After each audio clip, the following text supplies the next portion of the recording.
Have you ever wondered if it's possible to communicate directly from one mind to another, bypassing the need for words or actions?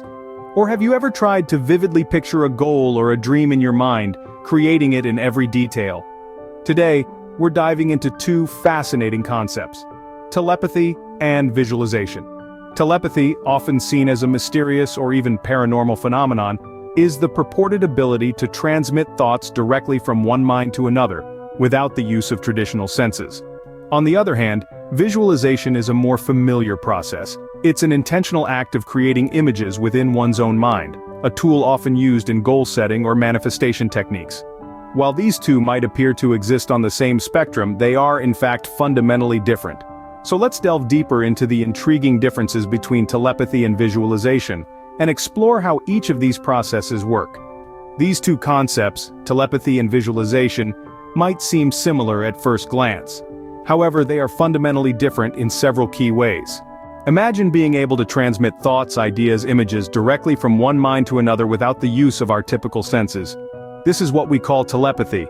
It's like having a mental walkie-talkie, allowing for a direct line of communication between minds.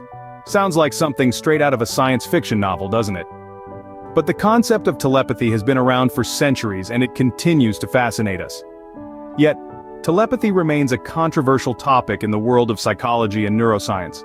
It's often categorized as a paranormal phenomenon, one that defies the known laws of nature and science. Despite numerous anecdotal accounts and a few tantalizingly inconclusive studies, there's no definitive scientific evidence that supports the existence of telepathy. But absence of evidence is not evidence of absence, and so the debate goes on. The essence of telepathy lies in its potential for real interaction. It's not just about receiving a stray thought or two, it's about a genuine exchange of information between two or more individuals. It's as if you could tap into another person's mind, sharing thoughts and ideas in a way that transcends verbal or written communication. But there's a catch. Telepathy doesn't grant you full control over the information you receive. Imagine a radio that occasionally picks up static or unexpected broadcasts. In the realm of telepathy, you might find yourself privy to thoughts and ideas that you may not necessarily want to hear. It's like being in a room full of people, all talking at once, and you can't turn down the volume. In a sense, telepathy represents a paradox. It promises profound connection, yet it also threatens to overwhelm with unfiltered, uncontrolled information. And that's where visualization comes in, offering a more controlled and personal way of harnessing the power of the mind. But unlike visualization, telepathy doesn't give us full control over the information we receive. On the other hand, visualization is the process of consciously creating images within our own minds. It's like painting a picture or directing a movie, but instead of using a canvas or a camera, you're using your mind's eye. This is a process that's deeply personal and individual, as unique as the person doing the visualizing. Visualization doesn't involve an exchange of information with others, as telepathy is believed to do. It's a solo journey, a private exploration of your own thoughts and ideas. You're not receiving images or ideas from someone else's mind, you're creating them yourself. And these creations can be as simple or as complex as you choose. You might visualize a single object, like an apple, or you might visualize an entire sequence of events, like a day at the beach. Now, one of the most interesting things about visualization is that it's a skill. That's right, just like playing the piano or riding a bike, visualization can be improved with practice. The more you do it, the better you get at it. You can learn to create more detailed images, more vivid colors, more immersive scenarios. And like any skill, the benefits of visualization increase the more you use it. So how does visualization work? Well, it's all about using your imagination. You're tapping into the same creative power that allows you to dream at night or daydream during the day. But unlike those spontaneous forms of imagining, visualization is deliberate. You choose what to visualize, when to visualize it, and how to visualize it. You're in the driver's seat, steering your imagination in whatever direction you choose. Unlike telepathy, visualization is a process we control entirely, shaping the images and scenarios we create in our minds. So, how exactly do telepathy and visualization differ from each other?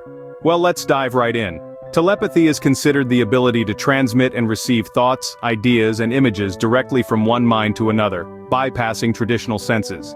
It's like a silent conversation between minds, a connection that doesn't rely on sight, sound, or touch. On the other hand, visualization is rooted in the conscious creation of images by the individual. You are the artist, and your mind is the canvas.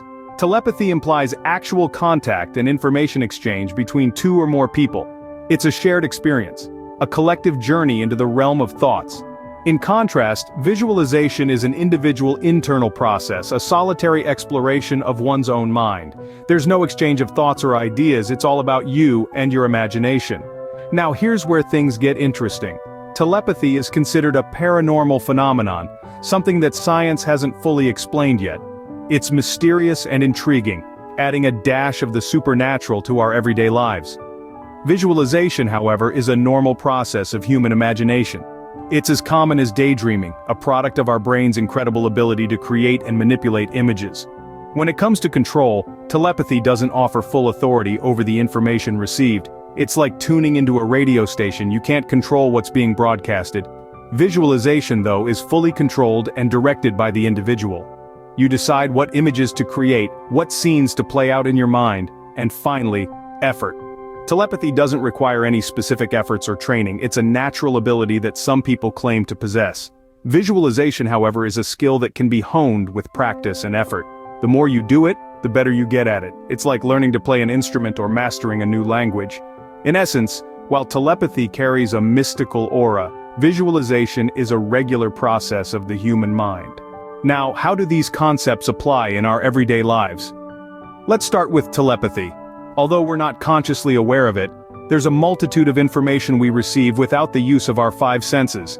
It's like when you think of a person and they suddenly call or text. Coincidence? Maybe. But it's certainly intriguing to consider the potential of telepathic communication. However, since telepathy isn't scientifically proven, and there's no way to control the information received, its practical application remains largely in the realm of speculation and personal anecdotes. It's a captivating field of study, fueling numerous science fiction stories and adding a layer of mystique to our understanding of human potential. On the other hand, visualization is a tool that's accessible to all of us, right here, right now. By consciously creating images in our minds, we can influence our thoughts, emotions, and even our physical reality. It's a powerful technique often used in fields like psychology, sports, and personal development. Think about it. When you're setting a goal, what do? You imagine achieving it. You visualize the steps you need to take, the obstacles you might face, and the triumph of your success. This isn't just daydreaming, it's an active process of creation, rehearsing your desired future so it feels more real and attainable. Visualization also helps in stress management.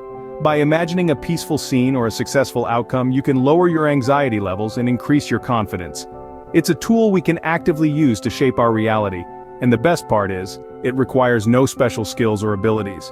Just a bit of quiet time, focus, and a willingness to let your imagination run wild.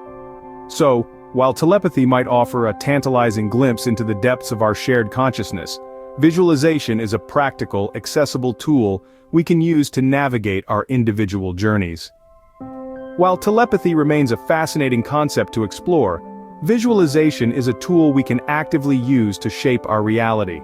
So, we've discovered that telepathy and visualization, while they may seem similar, are fundamentally different. Telepathy, the direct transmission of thoughts and images from one mind to another, is still a concept steeped in mystery and lacks scientific validation.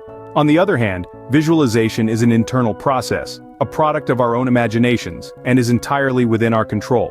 While telepathy suggests a real exchange of information between two or more individuals, visualization remains a personal, internal process, devoid of such exchange.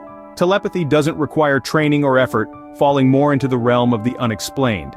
In contrast, effective visualization is a skill that can be honed and improved with practice. In essence, telepathy carries a hint of the mystical, while visualization is a regular process of consciousness.